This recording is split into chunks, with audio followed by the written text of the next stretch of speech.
Doctor మొన్న ఈ మధ్య ఒక వీడియోని చూసామండి. అంటే ఆవిడ నోస్ బాలేదని, లిప్ బాలేదని ఒక సర్జరీ అంటూ చేపించుకున్నారు. దాని ఎఫెక్ట్ మొత్తం ఫేస్ మొత్తం వాసిపోవడం ఆ విధంగా జరిగింది. ఎందుకలా జరిగిద్దంటారు? ఎర్లీ స్టేజ్లో అయితే ఏ సర్జరీ తర్వాతనో స్వెల్లింగ్ ఉంటుంది. హ్మ్. అంటే మీకు సర్జరీ అయిన 2-3 వీక్స్కి స్వెల్లింగ్ ఉంటాం అన్యూజువల్ ఏం కాదు. బట్ దాని తర్వాత ఉంది అంటే సంథింగ్ హ్యాస్ గాన్ రాంగ్.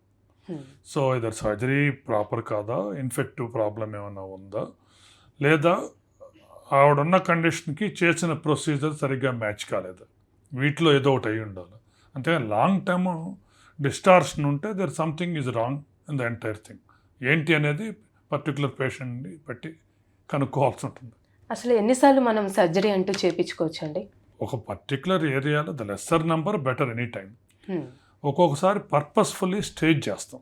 అంటే ఒకేసారి చేస్తే రిజల్ట్ అంత బాగా రాదనుకుంటే ముందు ఒక పార్ట్ చేసిన తర్వాత దాన్ని సెకండ్ పార్ట్ కొద్దిగా ఇది రికవరీ అయిన తర్వాత చేస్తాం.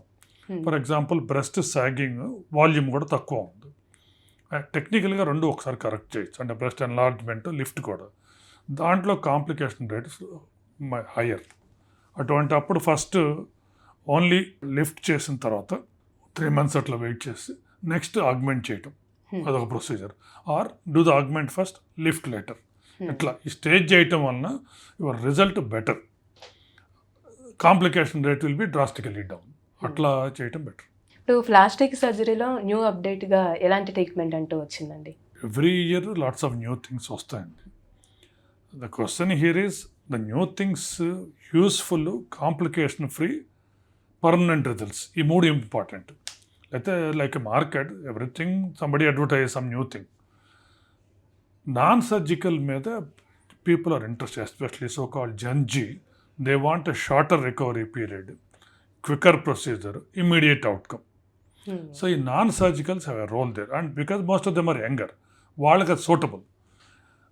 అది దాటి అడ్వాన్స్డ్ ఏజ్ వాళ్ళకి అంత ఫాస్టర్గా ప్రొసీజర్స్ తక్కువ, but technically lot of improvements ఉన్నాయి. ఫర్ ఎగ్జాంపుల్ లైపోసక్షన్ ఉంది. లైపోసక్షన్ ఎప్పటి నుంచి 40 years నుంచి ఉంది. But right now the ultrasound assisted liposuction is the gold standard. So that gives the best outcomes. Similarly liposuction చేసిన తర్వాత స్కిన్ లూజ్ అవుతుంది కొంత. ఇంతకుముందు స్కిన్ మేము use to leave it alone. Now there are devices during the surgery ఆ skin ఇంకా shrink చేసాయి. So దీనివల్ల అవుట్కమ్ ఈజ్ మచ్ బెటర్. ఎట్లా రేడియో ఫ్రీక్వెన్సీ అని, మైక్రో నీడిలింగ్ అని, it's lots of newer things which will improve the result considerably. అంతేకాని డ్రామాటిక్గా పాత దాన్ని తీసేసి కొత్తదే చేయాల్సినంత గొప్ప అయితే కాలేదు. ఇప్పుడు బ్రెస్ట్ ఇంప్లిమెంట్లో ఎక్కువగా ప్లాస్టిక్ యూజ్ చేస్తున్నారా, లేకపోతే సిలికాన్? అసలు కొంతమంది ప్లాస్టిక్ అని అంటూ ఉన్నారు, అసలు యూజ్ చేస్తారండి ఆ విధంగా? అంటే ప్లాస్టిక్ ఆల్మోస్ట్ నెవర్ అండి యూజ్ చేయరు. సిలికాన్ కానీ మీ ఓన్ ఫ్యాట్ టిష్యూ కానీ, బిట్వీన్ ద టూ సిలికాన్ ఒక ఆపరేషన్తో మీకు రిజల్ట్ వెంటనే కనపడుతుంది. ఫ్యాట్ గ్రాఫ్టింగ్ అయితే కామన్ మిస్కన్సెప్షన్ ఇస్ అది కూడా ఒక ఆపరేషన్ అనుకుంటారు, కాదు, 2 or 3 stages చేయాల్సి ఉంటుంది.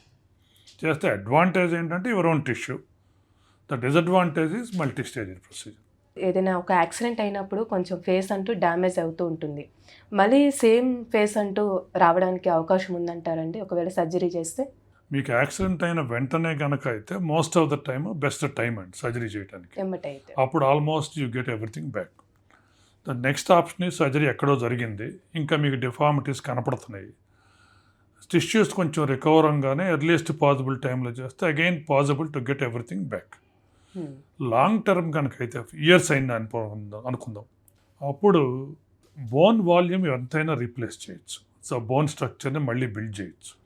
సాఫ్ట్ టిష్యూ అంటే ష్రింక్ అయిపోయి డ్యామేజ్ అయిపోయి ఉంటే వాటిని ఒరిజినల్ షేప్ సైజు తేవటం కష్టం. అందుకని వీ అడ్వైజ్ ఎర్లీ సర్జరీ.